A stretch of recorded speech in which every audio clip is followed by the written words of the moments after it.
मंदिर की आत्मा। गांव बापस्ती की पहाड़ी पर एक मंदिर था जो कई वजहों से प्रसिद्ध था। बापस्ती के परिवारों में आपसी सौहार्द बना हुआ था। इसकी वजह उस मंदिर को ही बताया जाता है।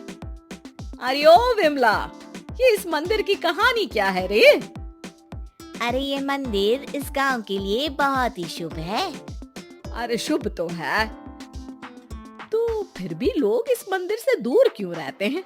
ये इतना वीरान क्यों रहता है? अरे बड़े बुजुर्ग कहते हैं कि मंदिर में आत्माओं का राज है जो लोगों की मदद करते हैं, लेकिन मंदिर से सभी को दूर भी रखते हैं। अरे ये कैसी आत्मा है जो लोगों की मदद भी करते हैं और लोगों को मंदिर से दूर भी रखते हैं? अरे यही चलता आया है यहाँ पर, इसीलिए कोई कुछ बोलता नहीं, क्योंकि जिसके घर में कोई भी परेशानी होती है तो बताते हैं कि इस मंदिर से उन्हें मदद मिलती है। अरे वाह, ये तो अच्छी बात है। तभी इस गांव में इतनी खुशहाली दिखती है। तभी बाहर किसी की चीखने चिल्लाने की आवाज आती है। दोनों बाहर निकलती हैं तो देखती हैं कि गांव के एक बुजुर्ग रो रहे हैं, क्योंकि शहर से उन्हें कोई बुरी खबर मिली है। अरे क्या हुआ चच्चा, रो क्यों रहे हो आप? हाँ चाचा, बताओ ना, हुआ क्या? अरे क्या बताऊं बेटे, मेरा बेटा शहर गया हुआ था कमाने, लेकिन आज खबर मिली है कि उसका एक्सीडेंट हो गया। वो अस्पताल में भर्ती है। अरे तो इसमें परेशान होने की क्या बात है चाचा, जाओ शहर और बेटे का इलाज करवाओ। हाँ चाचा, विमला सही कह रही है। आप शहर जाओ और इलाज करवाओ।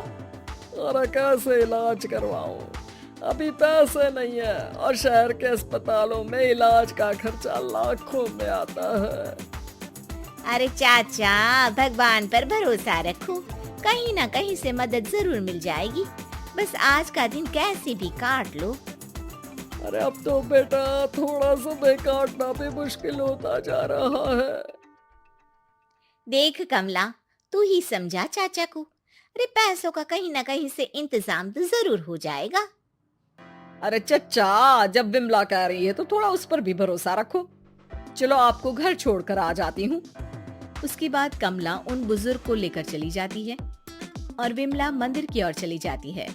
विमला मंदिर की सीढ़ियों पर चढ़ते हुए दूर से नजर आती है। उसके बाद वो आंखों से ओझल हो जाती है। उसी रात उस बुजुर्ग के घर के बाहर एक थैला रखा हुआ मिला। बुजुर्ग उस थैले को देखते ही चौंक पड़ा, क्योंकि उसमें 5 लाख रुपए रखे हुए थे। वो बुजुर्ग सुबह दौड़ा दौड़ा गांव के दूसरे बुजुर्गों के पास गया। और मंगल भाई सुनो, मेरे घर के बाहर ये पैसों से भरा बैग रखा हुआ मिला है। अरे किसका है ये भाई? अरे भैया, मुझे क्या पता। तभी उधर से कमला और विमला निकलती हैं। अरे बेटा सुन तो, देख ये क्या रखा हुआ था मेरे घर के सामने। कमला और विमला हैरानी से देखती हैं। अरे वाह, देख विमला, तूने कहा था ना कि कोई ना कोई मदद जरूर करेगा। अरे भगवान सबकी मदद करते हैं, ये पैसों की मदद भी भगवान ने ही भेजी है। और क्या। अब चच्चा सोच क्या रहे हो, शहर जाओ और बेटे का इलाज करवाओ। ठीक है बेटियों, जो तुम कहो। चलो निकलता हूँ शहर बेटे का इलाज करवाने के लिए। अरे विमला, एक बात तो बता, ये इन्हें मिले तो कैसे मिले पैसे? अरे मैं ना कहती थी कि ये मंदिर सबकी मुसीबतों में मदद भेजता है। अरे वाकई बड़ी पुण्य आत्मा है मंदिर में।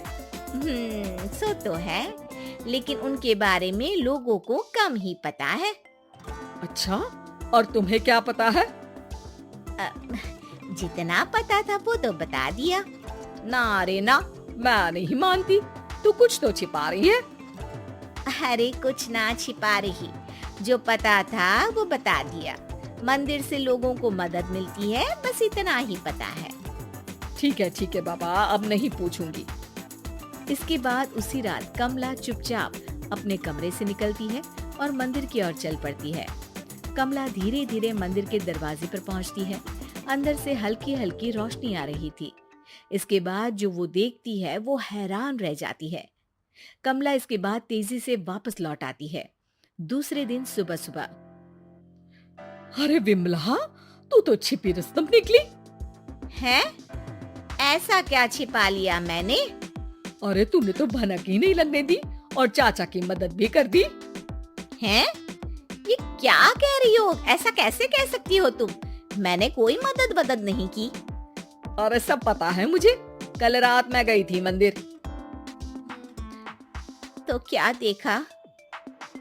अरे तुम्हारा पति और कुछ लोग वहां दिखे। बोरियों में नोट भरे हुए थे और सभी नोट गिनने में लगे हुए थे। तो तुम्हें क्या लगा? वो क्या कर रहे थे? अरे मैं समझ गई कि वो लोग कहीं से डकैती कर पैसे लेकर यहाँ मंदिर के पीछे छिपाते हैं। अब जब तुम जान ही गई हो तो बता देती हूँ, लेकिन ये बात किसी को पता नहीं लगनी चाहिए। मेरे पति डकैती नहीं डालते हैं, बस उन लोगों से पैसे छीनते हैं जिन्होंने गलत तरीके से पैसे बनाए हैं। और फिर लोगों की मदद करते हैं। यही है वो पुण्य आत्माएं जो लोगों को मदद पहुंचाती है। अब समझी?